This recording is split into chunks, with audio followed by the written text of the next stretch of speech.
So I will tell you this, if there's one message or moral that I think I have generally in life, I object to people complaining about their lot. I think a lot of what I've talked about over the years here is I hate hearing people complain about life in St. John.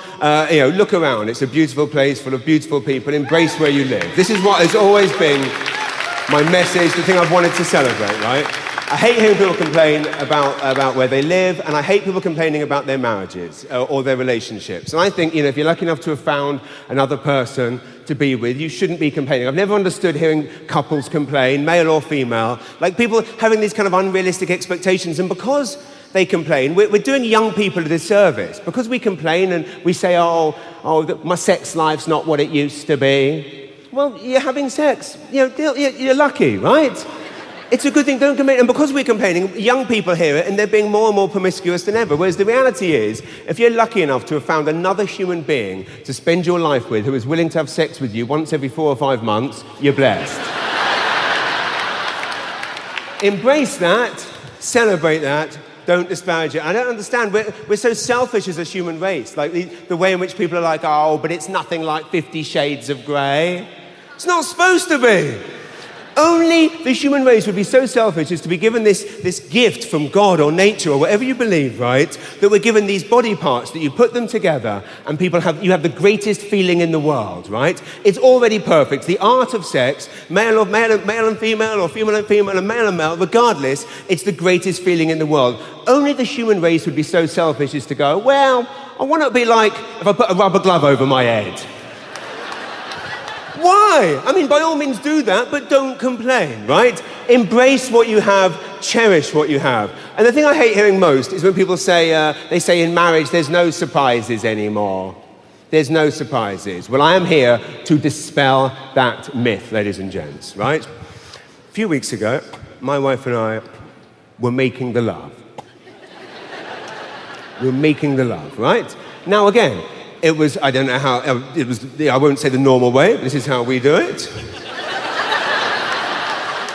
Is this how you're all doing it these days? I don't know, right?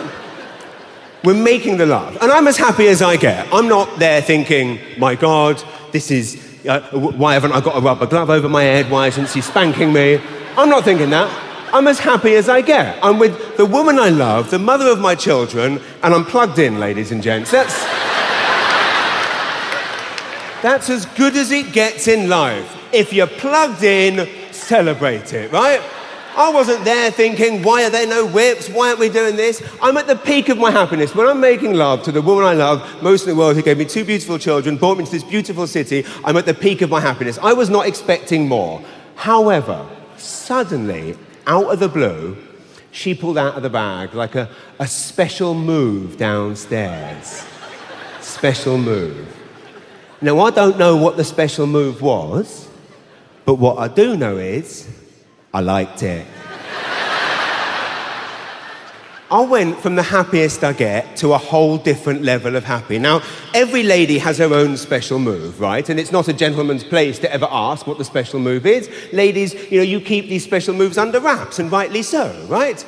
I don't know what anyone's special moves are, right? And it's not my place to ask. But, I mean, for example, madam, you obviously have a special, like, what's... Could be anything. Could be, I don't know, clamp, finger up the bum, right? I guessed it. It's a little skill I've got, right? The special move, right? Now, no lady would ever, and I'd never felt this special move before, but all I know was I was happy as, it couldn't be better, right? 18 years together, lovely. Now, every lady, you never waste a special move on a first date, do you? No. You save the special move, right? Save it till you've been dating for 6 months or a year, and you go, he hasn't proposed yet. Maybe if I pull out the special move tonight. And that's how it works. You'll be making the love, and he'll be very happy, and then suddenly you'll pull out the special move, in her case, right? Suddenly, he goes from extremely happy to a whole different level of ecstasy, and he goes, will you marry me? It's the genius of the special move, right? Now, I've been with my wife 18 years. Question, what the fuck was she waiting for? 17 birthdays? 17 birthdays, she's been lying there thinking, nah, fuck him.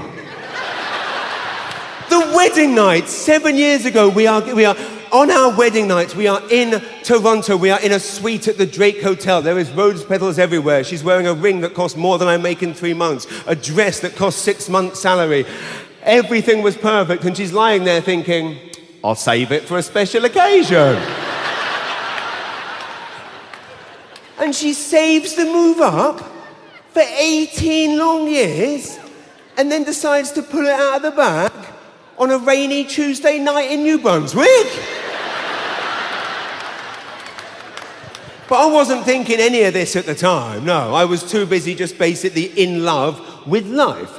In love with the fact that such a feeling existed. I wasn't having any of these thoughts. I was just there at basically the best I've ever felt. I'm already at the happiest I am, making love to the woman I love. And then suddenly it's this whole different plane of happiness and joy, ladies and gents. There are no wars in the world, no poverty in the world. There's no problems in the world.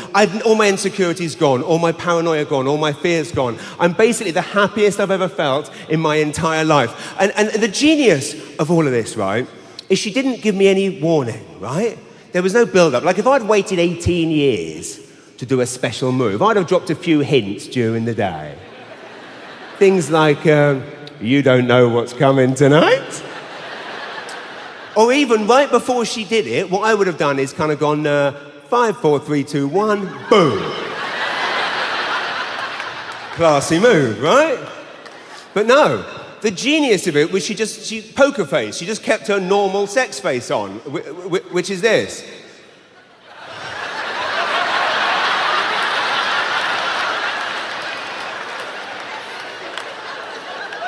Normal sex face, so I had no idea what was in store. So it's just like an explosion of love and pleasure and joy. I feel like I'm being massaged by fairies. I'm in ecstasy from head to toe. Fucking unicorns are jumping over rainbows, ladies and gents.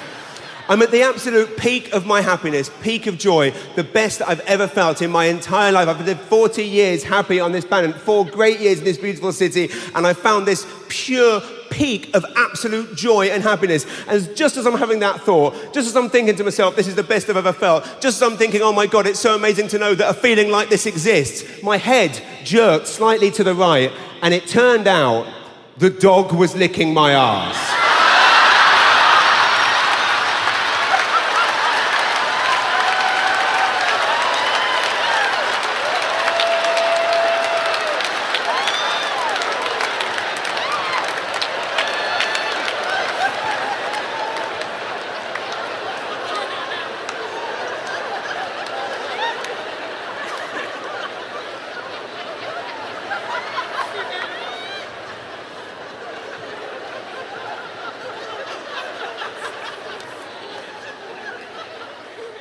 I will be honest with you, St. John.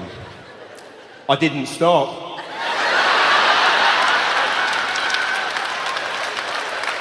In actual fact, the next time we made love, I actually rubbed peanut butter around my...